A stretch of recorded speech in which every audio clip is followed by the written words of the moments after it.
dengan memperlihatkan seorang wanita yang merupakan penulis novel yang berasal dari New York. Wanita ini bernama Jennifer Hills. Baru-baru ini Jennifer telah menyelesaikan proyek penulisan di salah satu novelnya. Namun dikarenakan Jennifer berasal dari kota yang ramai dengan kebisingan, dia sangat membutuhkan ketenangan dalam melanjutkan penulisan novel kedua yang akan digarap olehnya. Oleh sebab itu, dia memutuskan untuk mencari suatu tempat yang bisa dibilang sunyi atau jauh dari kebisingan. Hal ini guna untuk bisa lebih fokus dan mencari inspirasi dalam penulisan novelnya. Singkatnya, Jennifer mengunjungi pemilik homestay yang akan ditempati dalam beberapa hari ke depan. Jennifer telah memesan dari seminggu yang lalu kepada pemilik homestay ini, kita sebut saja Tuan David. David yang menyadari kalau Jennifer tidak akan tahu lokasi homestay tersebut. Oleh sebab itu, dia memberikan sebuah peta petunjuk agar si Jennifer ini tidak tersesat di perjalanan. David juga menjelaskan bahwa homestay yang akan ditempati Jennifer ini sangat indah pemandangannya, namun lokasi homestay itu lumayan sulit dan tempatnya sangat terpencil. Setelah itu, Jennifer melanjutkan perjalanan sesuai dengan arahan peta yang telah diberikan oleh David. Namun saat di tengah perjalanan, Jennifer menyadari kalau dirinya merasa bingung dan tersesat. Oleh karena itu, dia memutuskan untuk mencari tempat pemberhentian dan berniat menanyakan ke seorang warga. Akhirnya, Jennifer berhenti di tempat pom bensin. Dia juga bertemu dengan seorang pria yang bernama Johnny yang merupakan salah satu petugas pom bensin di sini. Hal ini tentunya dimanfaatkan Jennifer sambil mengisi bahan bakar mobilnya. Ia pun menanyakan alamat homestay itu kepada Johnny. Namun ketika Johnny melihat tubuh seksinya Jennifer, dia pun mencoba untuk merayu dan berkenalan dengannya. Saking terpesonanya sampai-sampai Johnny menumpahkan ember yang berada di dekatnya. Hal itu membuat rekan-rekannya yang ada di situ mentertawakan tingkah laku si Johnny. Mereka adalah Andy dan Stanley. Merasa tidak enak, Jennifer pun meminta maaf kepada Johnny. Lalu setelahnya dia pun meninggalkan mereka dan melanjutkan perjalanan menuju ke homestay. Singkat waktu, akhirnya Jennifer pun sampai di lokasi. Kemudian dia membereskan barang-barangnya terlebih dahulu sebelum dia memulai untuk menulis naskah novel. Pada sore hari, Jennifer yang sedang berjemur sambil menikmati pemandangan danau di depan homestay. Secara tiba-tiba dia mendengar suara dari kejauhan. Beruntungnya itu hanyalah seekor burung gagak yang membuat Jennifer merasa lega. Menjelang malam, Jennifer kemudian mulai mengetik novel di laptopnya. Di saat itu juga temannya menelpon, namun telepon itu harus terputus dikarenakan Jennifer mendengar suara dari arah gudang yang berada di samping homestay. Ketika Jennifer mengeceknya, ternyata di dalam gudang itu tidak ada siapa-siapa dan Jennifer hanya melihat perkakas dan cairan berbahaya. Lantas dia pun kembali dan ingin lanjut mengetik novelnya. Namun saat dia mengambil laptop, tak sengaja dia menjatuhkan minuman yang membuat pakaiannya menjadi basah. Jennifer pun bergegas membersihkan pakaiannya menggunakan air wastafel. Tanpa disadari, Jennifer yang hanya menggunakan pakaian dalam, di sini ada seseorang yang merekam dari balik jendela. Kemudian pada keesokan harinya, Jennifer jogging santuy di hutan, tapi secara tidak sengaja, dia menemukan ada sebuah rumah tua yang terbengkalai di sana. Menurutnya rumah tua itu menyeramkan, lantas Jennifer kembali ke homestay dan berniat untuk membersihkan badannya.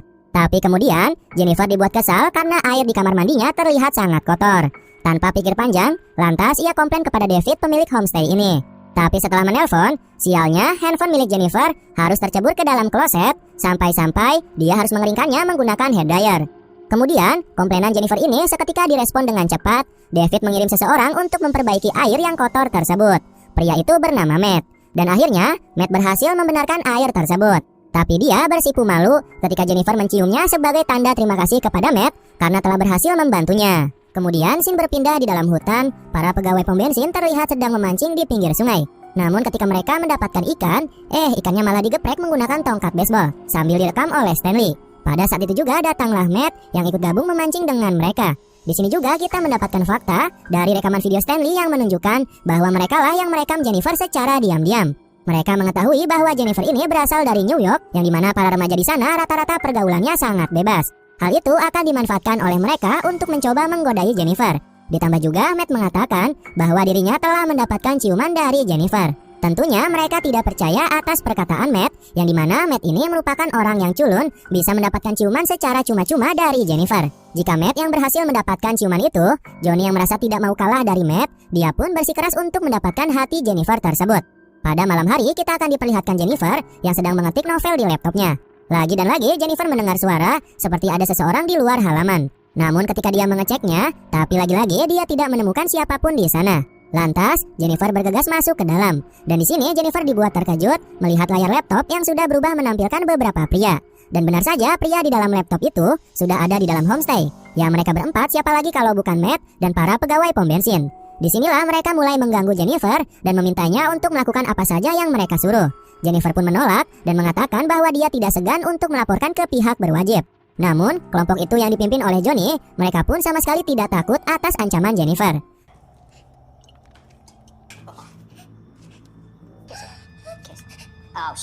Tapi keberuntungan ada pada Jennifer. Dia berhasil melarikan diri dan menjauh dari homestay itu. Jennifer berlari secepat mungkin sampai-sampai di tengah hutan. Dia bertemu dengan seorang polisi yang sedang berburu sambil ditemani pemilik homestay itu.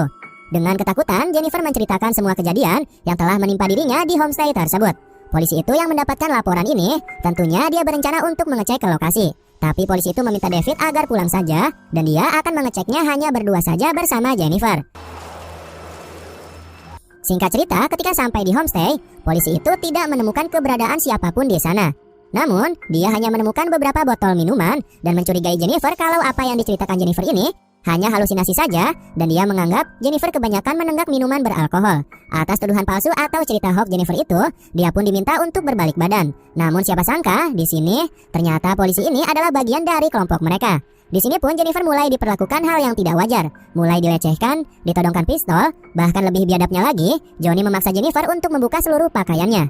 Dan kejadian ini direkam oleh Stanley menggunakan handycamnya. Tanpa diduga, Matt yang merupakan orang culun, awalnya dia tidak ikut-ikutan untuk memperlakukan hal ini kepada Jennifer. Akan tetapi, dia dipaksa oleh mereka untuk memantap-mantapi si Jennifer. Dia mau tidak mau dengan terpaksa, karena diancam oleh mereka, akhirnya Matt mulai memantap-mantapi si Jennifer. Setelah diperlakukan seperti itu, Jennifer mendapatkan kesempatan untuk melarikan diri. Dia pun berlari sejauh mungkin, sampai-sampai ketika berada di tengah hutan, dan disinilah Jennifer mulai digilir satu persatu oleh mereka. Dan kejadian ini direkam oleh kamera milik Stanley. Setelah mereka lega meluapkan birahinya kepada Jennifer, seketika mereka pun di sini lengah, dan tanpa disadari Jennifer berhasil melarikan diri. Di saat mereka menemukan Jennifer di tengah jembatan, tanpa diduga Jennifer menjatuhkan dirinya ke dalam sungai. Di sini mereka mulai panik atas keputusan yang dilakukan oleh Jennifer. Polisi itu menyuruh mereka semua untuk membagi tugas dalam upaya mencari keberadaan Jennifer di sekitaran sungai. Di sini juga secara langsung polisi itu mengambil memori handycam yang telah merekam semua aksi bejat mereka. Hal ini dikarenakan polisi itu takut atas apa yang mereka sudah lakukan bisa menjadi barang bukti dan dirinya pun terancam akan dipecat dari pekerjaannya. Dengan cepat, lalu pada malam harinya, mereka pun mulai menghilangkan jejak dari Jennifer dengan membakar semua barang-barang miliknya. Lalu pada keesokan harinya sebelum bertugas, polisi itu menghampiri David, dia pun memberikan kunci homestay-nya. Berhari-hari telah berlalu, mereka pun tidak lupa untuk terus mencari keberadaan Jennifer di pinggiran sungai. Akan tetapi hasilnya tetap nihil. Mereka menganggap bahwa Jennifer memang telah tewas dan tenggelam di dalam sungai. Berbeda dengan pria culun atau si Matt, dia merasa terbayang-bayangi oleh sosok Jennifer karena pada dasarnya Matt merasa bersalah karena sudah melakukan hal itu kepada Jennifer dan itu pun terpaksa karena diancam oleh teman-temannya. Scene berpindah memperlihatkan pemilik homestay atau David. Dia menelpon polisi untuk menanyakan keberadaan si Jennifer. Karena pada saat sebelumnya polisi itulah yang mengantarkan Jennifer ke homestay setelah Jennifer melaporkan kejadian yang menimpanya. Akan tetapi polisi itu mengarang cerita bahwa setelah dirinya mengantar Jennifer ke homestay, si Jennifer ada di homestay dan baik-baik saja. Tapi di sini agar dirinya tidak ketahuan, maka polisi ini pun berjanji akan mencari Jennifer pada esok hari. Kemudian pada pagi harinya, Stanley berlari menghampiri teman-temannya. Di sini ia memberitahu bahwa memori rekaman yang sebelumnya telah dihancurkan, ternyata itu hanya memori cadangan. Dan memori yang merekam kejadian aksi bejat mereka terhadap Jennifer kini telah hilang dicuri oleh seseorang. Karena hal itu membuat Johnny dan Andy sangat marah kepada Stanley, yang dimana jika memori itu tersebar, maka merekalah yang akan terancam. Di sini Johnny menganggap bahwa yang telah mencuri memori rekaman itu ialah Matt atau si pria culun. Pada malam harinya saat Johnny sedang bersantuy sambil menenggak minuman, di sini dirinya merasa ada seseorang yang usil terhadapnya. Dia pun keluar untuk mengeceknya, namun sama sekali Johnny tidak menemukan siapapun di sana. Lalu pada keesokan harinya, Scene memperlihatkan polisi yang habis pulang bertugas saat bertemu dengan istrinya. Lalu istrinya memberitahu bahwa ada sebuah kiriman paket dan ketika dibuka, itu adalah memori rekaman yang bertuliskan nama Stanley. Langsung saja polisi ini bergegas untuk menanyakannya kepada Stanley. Saat berkumpul, Stanley yang diinterogasi oleh polisi itu, kemudian dia menceritakan yang sebenarnya dan menganggap bahwa si Matt adalah pelaku yang mencuri memori rekamannya. Polisi itu pun dengan sangat marah meminta mereka untuk segera mencari keberadaan Matt. Karena tidak mau dicurigai oleh David, pada sore harinya saat berburu, polisi itu langsung membunuh David saat sedang berburu. Di tempat lain, Scene memperlihatkan Matt yang sedang tertidur di bangunan terbengkalai. Namun ketika dirinya terbangun, Matt dibuat terkejut melihat ada Jennifer yang belum tewas dan sedang menatap ke arahnya. Jennifer menyuruh Matt untuk duduk di sampingnya. Di sini, Matt secara langsung meminta maaf kepada Jennifer karena sebelumnya dia telah melakukan hal yang tidak wajar kepadanya. Akan tetapi permintaan maaf tidak cukup karena apa yang telah menimpa Jennifer itu sangatlah biadab dan tidak manusiawi. Karena hal itu langsung saja Jennifer pun melakukan aksinya kepada Matt. Di sisi lain, Stanley yang sedang mencari keberadaan Matt, namun saat di tengah perjalanan, dia terkena jebakan yang membuat kakinya terluka parah. Stanley yang berteriak kesakitan, hal itu pun terdengar oleh Andy dan langsung saja dia mencoba untuk menolongnya. Saat itu juga secara tiba-tiba datanglah Jennifer dan langsung membuat mereka berdua tidak sadarkan diri. Kemudian ketika Andy tersadar, dia mendapati dirinya sudah terikat di atas bak mandi. Andy yang tidak bisa berbuat apa-apa, lalu Jennifer muncul dan kemudian dia menuangkan cairan berbahaya ke bak mandi, sampai-sampai membuat wajah Andy terbakar. Setelah melakukan aksinya kepada Andy, sekarang giliran Stanley yang mendapatkan balasan dari Jennifer. Langsung saja Jennifer pun mulai menyiksa Stanley, mulai dari menusuk kail, kemudian mengambil isi perut ikan yang akan dioleskan ke seluruh tubuh Stanley. Hal ini bertujuan untuk mengundang burung gagak yang akan mencabik-cabik tubuh Stanley hingga tewas. Dan kejadian ini pun sambil direkam menggunakan kamera milik Stanley. Setelah itu, Jennifer mengincar Johnny yang sedang berada di pom bensin. Jennifer pun menyamar dan mulai memamerkan bokong seksinya saat Johnny menghampiri dan langsung saja Jennifer membuatnya pingsan seketika. Sama seperti teman yang lainnya, saat tersadar, Johnny mendapati dirinya sudah terikat di sebuah tempat. Awalnya Johnny terus memohon kepada Jennifer untuk tidak membunuhnya. Ya namanya karena Jennifer sudah berniat untuk membalaskan dendamnya, langsung saja dia pun mulai mengeksekusi si Johnny. Mulai dari mencabut semua gigi, bahkan lebih gilanya lagi, sampai-sampai mencabut burungnya si Johnny. Dan pastinya Johnny pun tewas di saat itu juga.